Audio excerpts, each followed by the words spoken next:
नमस्कार, मैं डॉक्टर अजीत भारती आज फिर आपके लिए एमपी बोर्ड कक्षा 9वीं हिंदी विषय के अंतर्गत हरिशंकर परसाई जी का साहित्यिक परिचय लेकर आया हूं।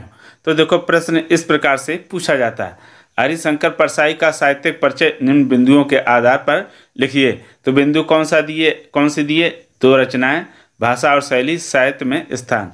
प्रश्न इस प्रकार से पूछा जाता है, तो हम उत्तर इसका कुछ इस प्रकार से लिखेंगे। सबसे पहले आप लिख दोगे उत्तर में हेडिंग डाल दोगे हरिशंकर परसाई का साहित्यिक परिचय। फिर उसके बाद जैसा दिया था प्रश्न में वैसा ही करेंगे। तो पहला है दो रचनाएं, तो हम हेडिंग डालेंगे दो रचनाएं और लिख देंगे सदाचार का ताबीज भूत के पांव पीछे। यानी दो रचनाएं का अर्थ यहाँ पर है, आप हरिशंकर परसाई की जो भी दो रचनाएं जानते हो, आपको याद हो, जो शुद्ध लिख पाते हो, वो दो रचनाएं लिख दीजिएगा।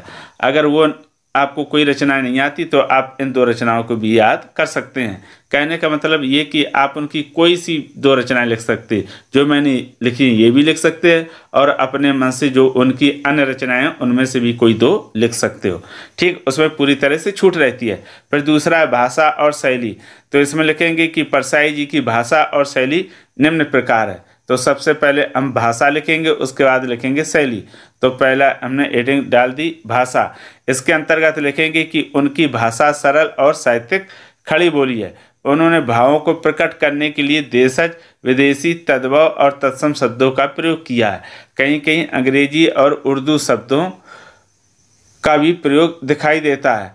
विषय के अनुसार आप में भाषा को ढालने का विशेष गुण है। लक्षणा और व्यंजना के माध्यम से आप भावों को प्रस्तुत करने में निपुण हैं। निपुण का मतलब कुशल हैं।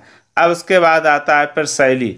तो दूसरी हेडिंग शैली डालेंगे और उसमें लिख देंगे कि आपने अपनी रचनाओं में कई शैलियों को अपनाया है, जो इस प्रकार है। तो पहली हेडिंग डलेगी, डॉट करके हमने लिख दिया व्यंग्यात्मक शैली। तो इसमें लिखेंगे कि उन्होंने यानी आपने भारतीय समाज में फैली विसंगतियों और विडंबनाओं का सूक्ष्म निरीक्षण इसी शैली में किया है। भ्रष्टाचार और रिश्वतखोरी जैसे विषयों को पाठक के सामने रखकर उन्हें चिंतन करने के लिए विवश किया है। फिर अगली शैली लिखते हैं, हमने डॉट कर दिया और लिख दिया सूत्र शैली। इसके माध्यम से लेखक ने अपनी बात को संक्षेप में रखने का प्रयास किया है। समाज में व्याप्त बुराइयों के उपाय सूत्र शैली में सुझाए हैं। फिर और आगे लिखते हैं अगला वर्णनात्मक शैली। तो इसमें लिखेंगे कि परसाई जी ने व्यक्ति, वस्तु, स्थान एवं घटना का वर्णन इसी शैली में किया। फिर आपका आता है उद्धरण शैली। उद्धरण शैली का अर्थ होता है किसी भी बात को समझाने के लिए उदाहरण देना। तो इसमें लेखक ने अपने कथन को प्रमाणित करने के लिए बीच बीच में उद्धरण शैली का प्रयोग किया। उन्होंने इस शैली से अपना पक्ष प्रभावी ढंग से रखा है। अब उसके पश्चात फिर आता आपका तीसरा बिंदु साहित्य में स्थान। तो हेडिंग डाल के हम लिख देंगे साहित्य में स्थान। अब इसमें लिखेंगे किस पर, हरिशंकर परसाई हिंदी जगत के श्रेष्ठ व्यंग्यकार हैं। उन्होंने देश, समाज और मानव उत्थान के लिए सच्चा साहित्य सृजन किया। वे हिंदी व्यंग्य साहित्य को आगे ले जाने में अग्रणी माने जाते हैं। वे किसी भी बात को व्यंग के अनोखे अंदाज में प्रस्तुत करने के लिए जाने जाते हैं। परसाई जी साहित्य जगत में सदैव अमर रहेंगे। ये हो गया इनका साहित्य में स्थान।